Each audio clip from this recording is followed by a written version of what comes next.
Starting with our top story for this edition of the West Asia Post, and it is about the OPEC oil production cut. The oil cartel has agreed to cut the amount of oil it exports. Now, this decision is expected to raise oil prices all across the world.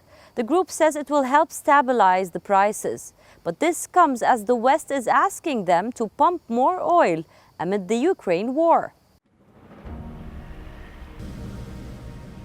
Are you paying more at the local gas station? If you are, blame OPEC.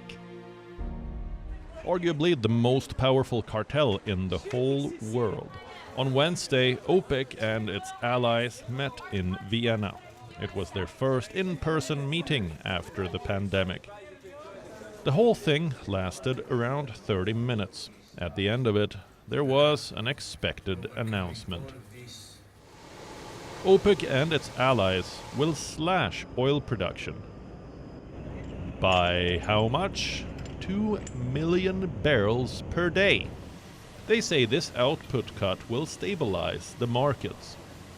Our priority now is stabilizing market. Now, we could be accused of wanting to influence market in a negative way.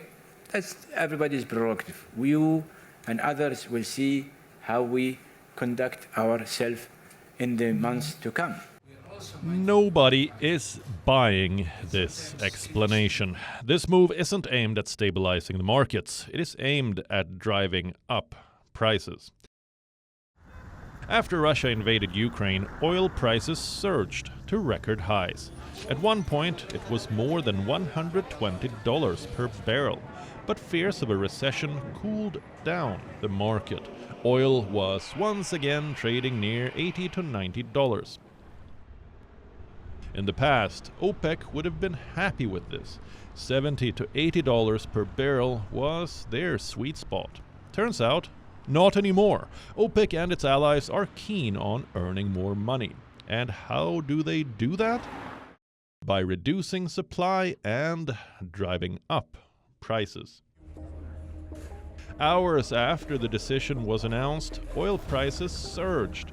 Brent crude rose 1.7% to $93 per barrel. So as far as OPEC is concerned, mission accomplished. But politically, this move is even more significant. Time for a quick explainer. This oil cartel includes two main groups. One, the OPEC nations, led by Saudi Arabia and other West Asian states.